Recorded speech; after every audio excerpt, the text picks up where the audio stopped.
I think your presentation includes a fair share of your personal presentation, so I don't need to say much, except that we have met and become friends as we were both working for PSA Peugeot Citroën, but it's a long time ago now. So maybe you can take it from there, Nicolas.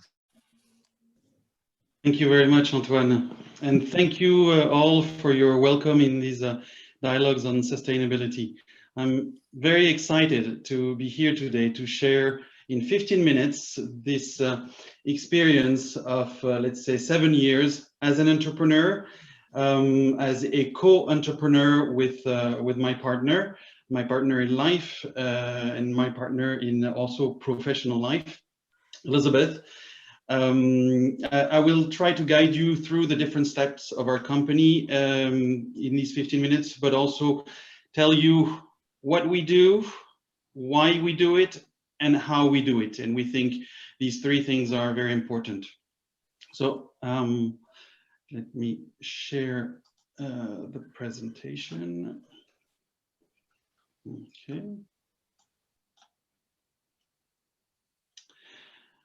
So Ma Bonne Étoile is the name of our company, and so Elizabeth and I created this company in 2014. As Antoine said, I'm an engineer and I spent 15 years in PSA Peugeot Citroën. So I have an industrial background, and when I heard this commitment about being an engineer earlier, all these commitments, I could totally relate. Because I also got an American degree from the University of Texas. During these 7 years, we created a company that is today a leader in its sector, the sector of reusable food pouches, and we are regularly recognized for our actions in favor of ethical business. But where did it start exactly, and why are we here today? It started with a very single issue. It was a family issue, actually. In 2013, we just had our 5th child, my wife and I, and from time to time, we were looking at our trash, and we had this realization that we were using too much of these very practical single-use food pouches. You know, they're made of plastic and aluminum, they're small, they're convenient, and you use them for 20 seconds, and after that you throw them away. From that very particular problem, we thought that maybe there was something more behind it. These single-use containers are a true disaster for the environment. Just in France, every year, it's 900 million, so close to 1 billion pouches, single-use pouches that are thrown away. And these are not recyclable. So can you imagine at the scale of the planet, this disaster? It's also a waste of resources. Why do we use so much plastics and aluminum for a use of 20 seconds? Not even talking about energy and the impact on carbon dioxide in the atmosphere. So our solution was actually quite simple. Let's go back to a few years before and go to reuse. Today we hear a lot about plastic bashing. Plastic is the problem of a society. Our paradigm was different. We decided that we wanted to choose a different fight, and we wanted to choose a fight of the single use. If you reuse the objects that you have, if you don't throw them away after 20 seconds, your impact is actually much stronger. So we came up with a practical and ecological alternative that is the reusable food pouch. So here you can see some of these food pouches. They're quite cute. As you can see, they're made of plastics, not a problem if it is reusable, and if you're going to use it at least 50 times. It brings the practicality, the fact that it's very light, that kids can take these pouches very easily to school. Ecological because you can use them a lot. You can put healthy food in them. It doesn't have to be industrial food. You can put homemade food also. And in the end, they are also economical because it's one single investment at the very beginning. And then after that, you don't have to buy new pouches again. You just wash them and reuse them. Our company remained a mono product for 5 years. And for 5 years, we distributed these pouches, these reusable pouches in France and in Europe mainly. But when we created the company, Elizabeth and I, we really wanted to put our values in the company. And because we left our previous careers, midwife for my wife and engineer in automotive industry for me, we really wanted to put our values in our company, and we wanted to maximize our impact. And maximizing our impact meant maximizing it on all the stakeholders. And for us, the stakeholders are not only the shareholders, meaning us at that point, but it means also our clients, our suppliers, the environment, local communities. So that was very important. And this is why we decided first to write down our mission and see where we could go from there. So our mission became raising awareness and guiding consumers toward a future without waste. Very ambitious. Through our brands, we create simple, fun containers that help smooth the transition to a more responsible lifestyle. Okay. And so our project really put itself in the circular economy. When we designed our product, we did eco-design and we thought about every aspect, from the material, the type of plastic that we're going to use, to the packaging of these pouches. Even the packaging of these pouches is reusable itself. For the ecology, for the industry that we chose, we decided to minimize our carbon footprint and therefore work only with European suppliers, and if possible, suppliers that were less than 15 kilometers from our headquarters. Today, more than 60% of the cost of our products are produced less than 80 kilometers from our headquarters, which is quite something when you talk about an industrial good, particularly when it's made of plastic.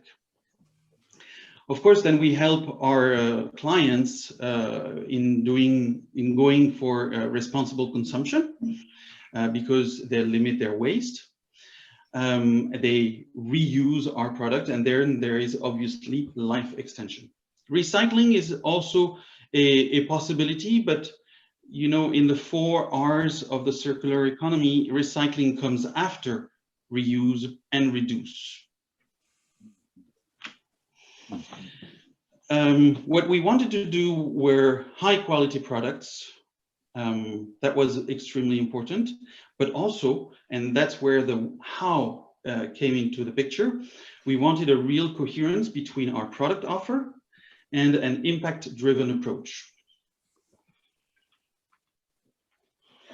Impact-driven approach meant having an impact on local communities, having a social impact on our employees, on people, let's say, with disabilities. For instance, we work with 2 suppliers that help people with disabilities insert better into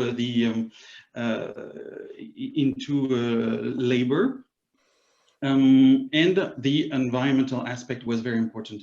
So here you see actually the triple bottom line approach. That's what we wanted to have: the financial aspect, the social aspect, and the environmental one. And so when we looked for various possibilities to entrench these values into our DNA, we looked for various possibilities to do that. And the one that we found at that time was B Corp. And so therefore, now I'm going to talk a little bit more about our journey as a B Corp in France. When we started our company, we really saw that the world was changing, and it's stronger and stronger today. The questions are really going from profit to purpose. When you talk to various shareholders, investors, customers, but also your employees, purpose has become so important. In terms of organization, we are slowly going from hierarchies to more organization and networks. You hear the word empowering much more than controlling, experimentation much more than planning, and obviously also transparency much more than privacy. So when we looked for ways to entrench our values, we looked at different things. First, we started with the UN SDGs, Sustainable Development Goals. Ours, the one that we work on, is number 12, responsible consumption and production.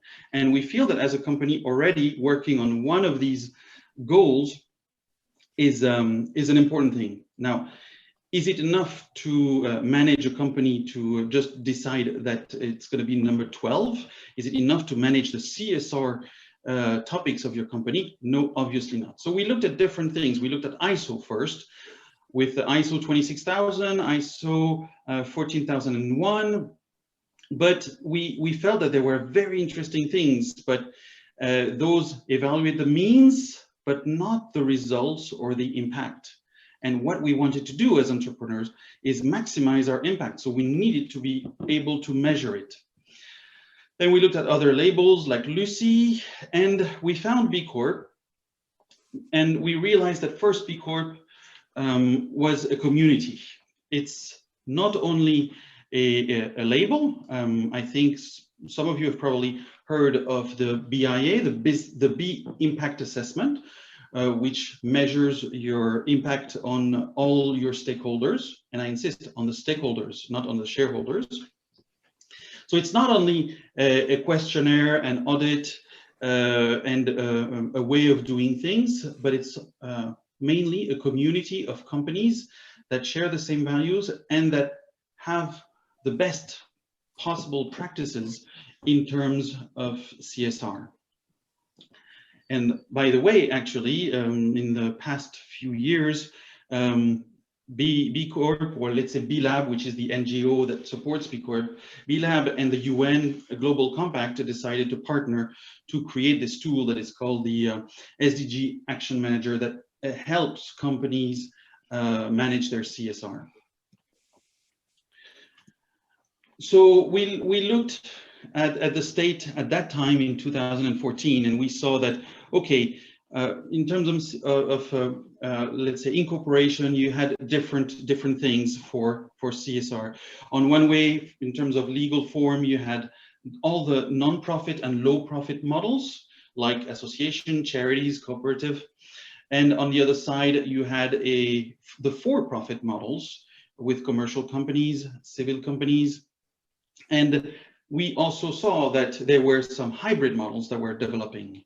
The non-profit corporate structures, mission-led companies, social enterprise. And we saw the development of all these new legal structures in the States, but also internationally. You can see with these two models that have emerged that on one side you have the general triple bottom line and the specific double bottom line, like the social purpose corporation and the public benefit corporation. Most countries have made some choices of going more in one direction or the other. In France, the government recently voted a law pushing forward a status called a mission-led company, Société à Mission, where the company really states its purpose and puts it in its legal form. It's the same in Italy, but it's actually much stronger. In Italy, it's called Società Benefita, but they also have this let's say, this commitment on a third-party evaluation, which is some kind of measurement of your impact. If I had to summarize B Corp in 8 words, I would say community in number 1. And Ma Bonne Étoile, our company, has clients, investors, suppliers, partners that are B Corps. International, it's really an international community. We discuss a lot with B Corps from all over the world.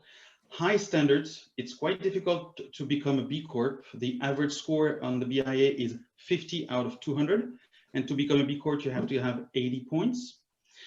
Free, transparency, comparability, governance, and interdependence.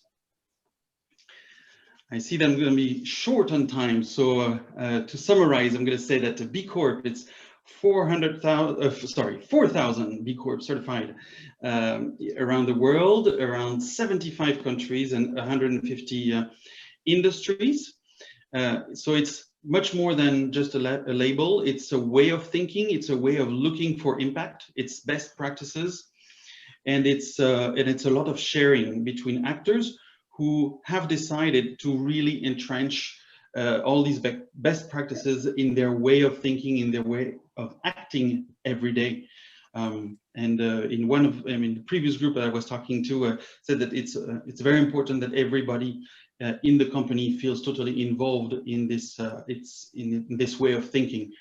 Obviously, the founders of the company, the managers, but at all level, we feel like it's important to have our employees on board. So here a few names, and I won't read them, but a few names of some B Corps around the world.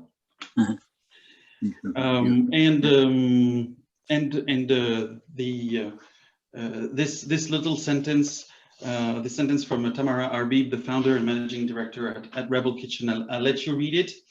On the right, you see how the impact is measured. We see you can go publicly on the B Corp website, and you will understand that there is a full transparency on the results of each company that is a B Corp and on their score for each of their impact on the stakeholders.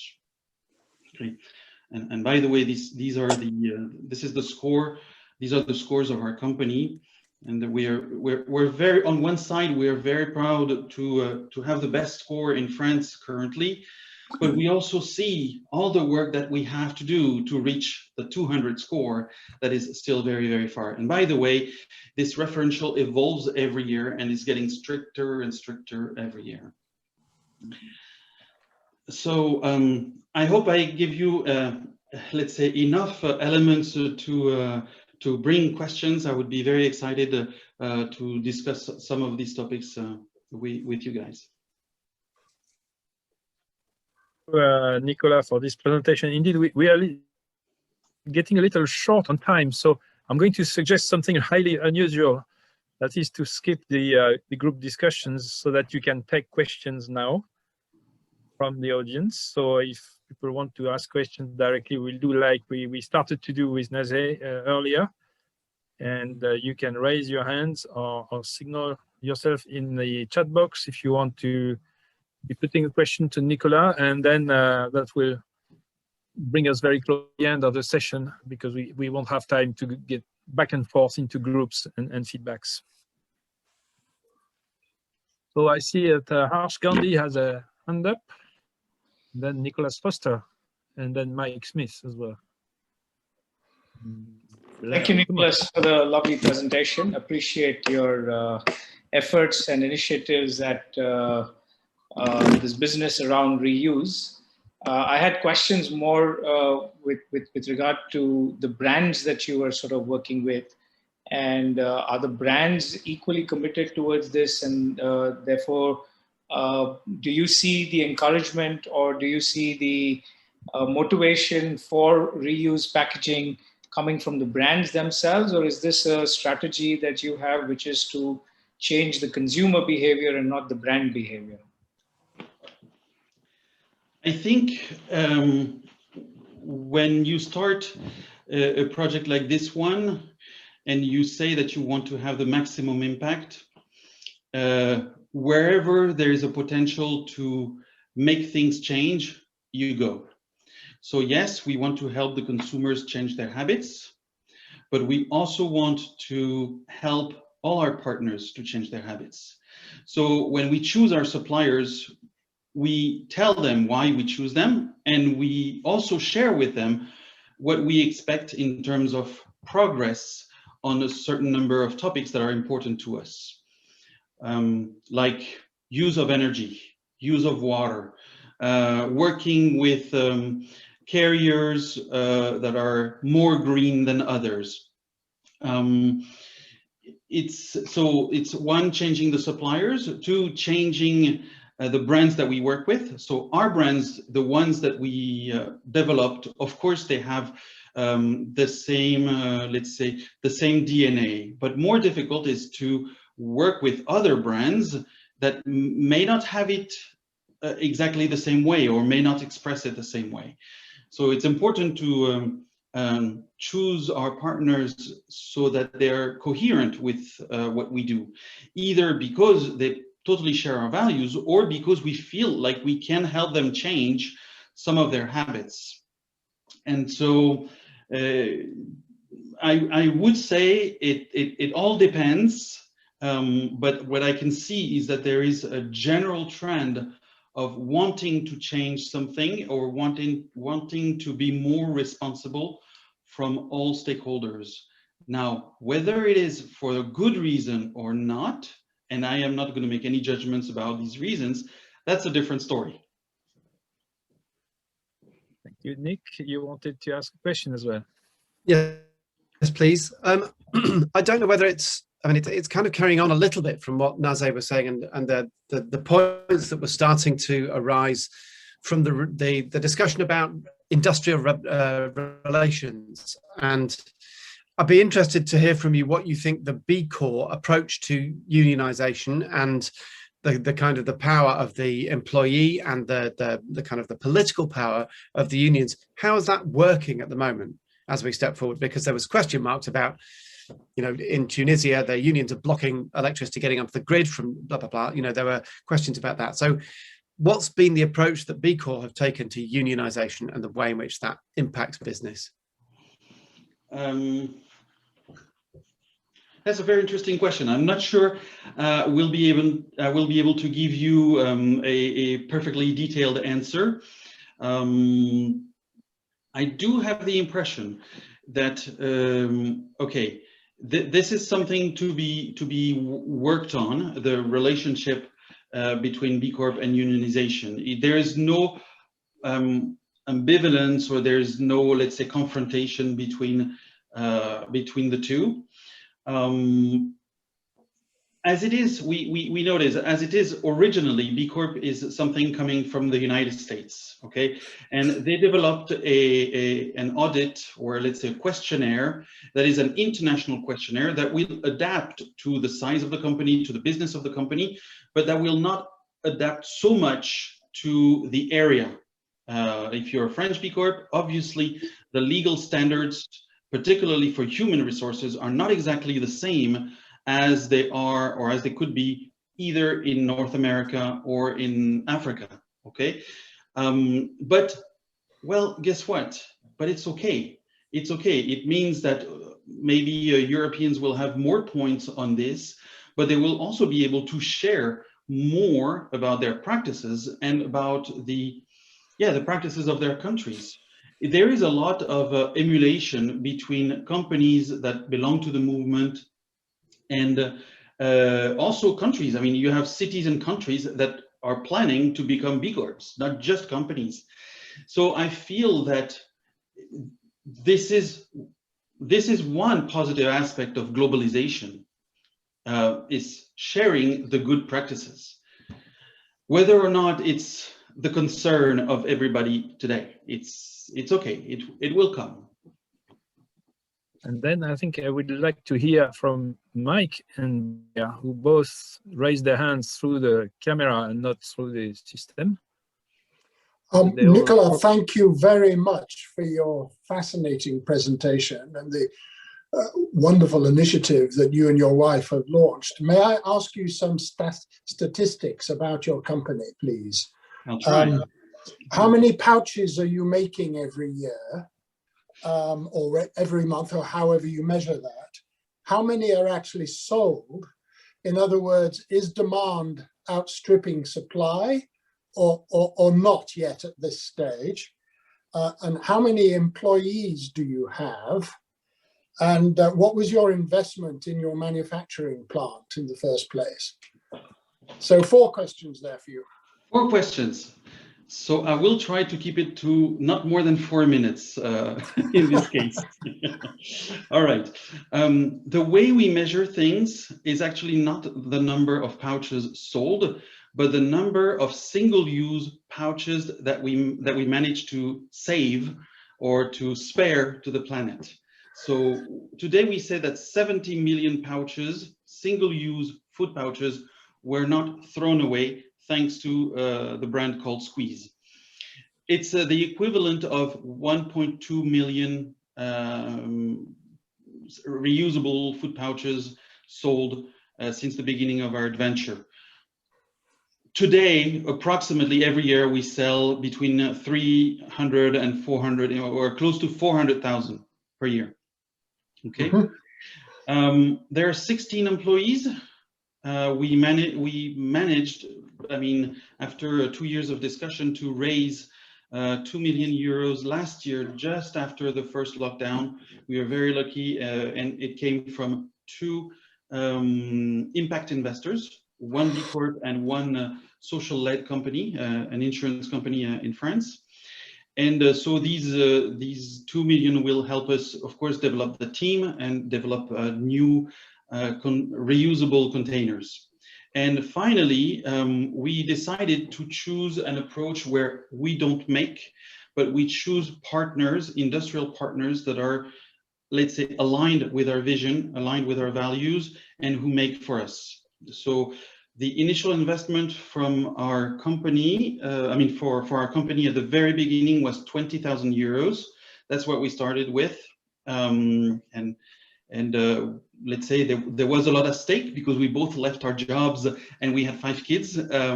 So we put 20,000 on the table, but we didn't have a plant to build.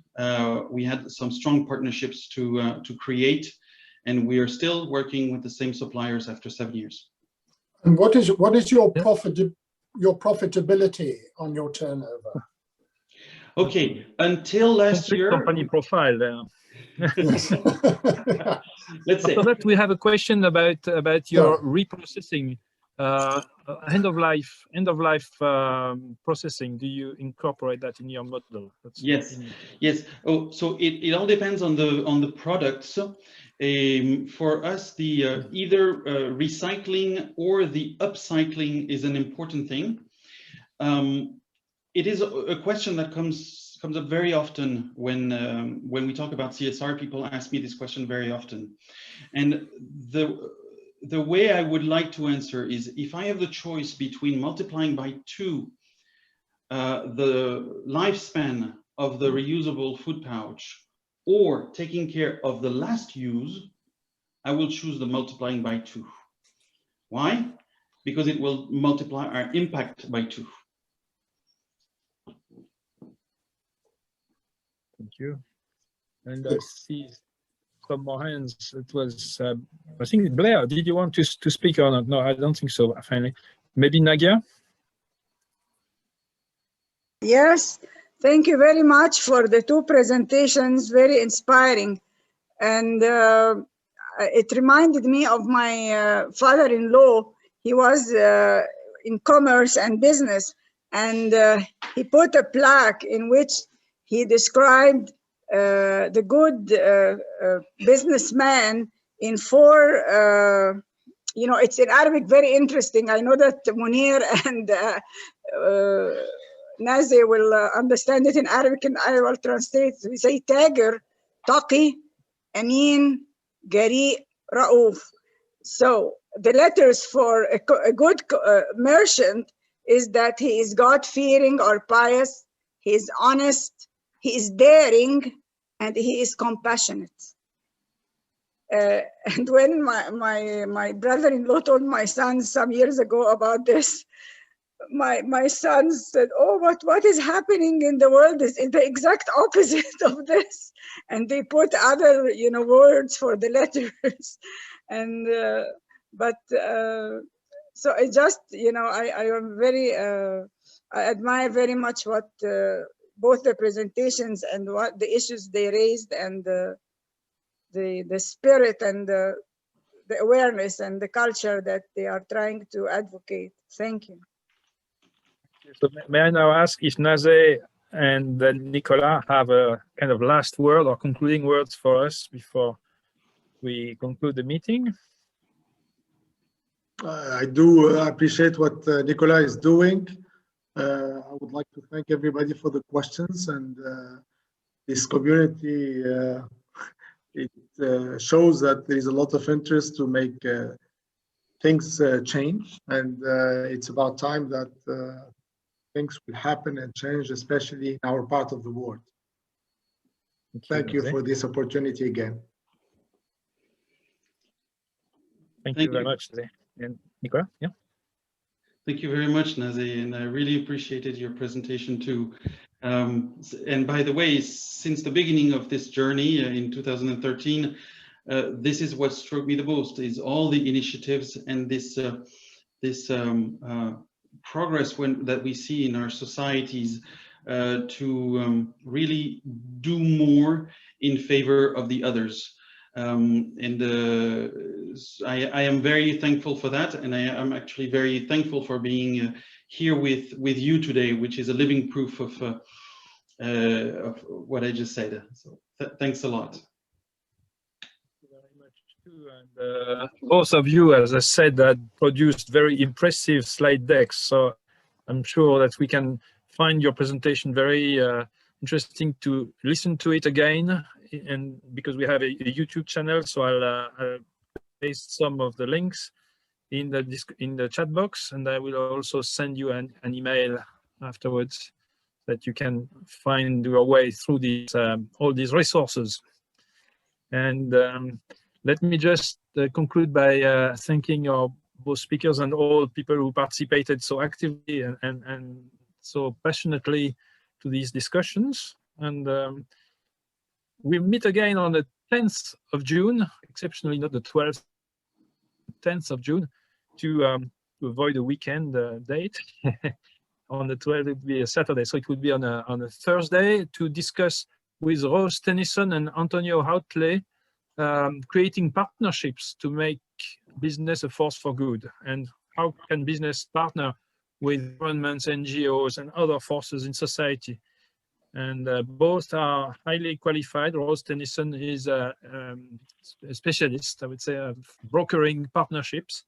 And Antonio Hautley heads the Swiss body for the Organization for the UN Global Compact. So we'll be discussing with them on the 10th of June. We will also have an opportunity to discuss corporate governance in the 21st century on the 1st of July. And the panel of speakers will be a different format, maybe 2 hours, and the panel of speakers not yet complete, but we already have confirmation from Sunil Mathur, who is the CEO of Siemens India, and Dr. Isabella Boone, who is a professor of aesthetics in Oxford. And so we'll complete that with investors and have a lively discussion then as well. So thank you all, and I hope we'll meet again in this community to get more messages and inspiration across, and maybe take actions and have feedbacks from you all. Thank you very much. Thank you. Bye. Bye. Thank you. Thank you very much. Bye-bye. Bye. Bye-bye. Bye. Great. Thank you. Thank you. Thank you. Bye.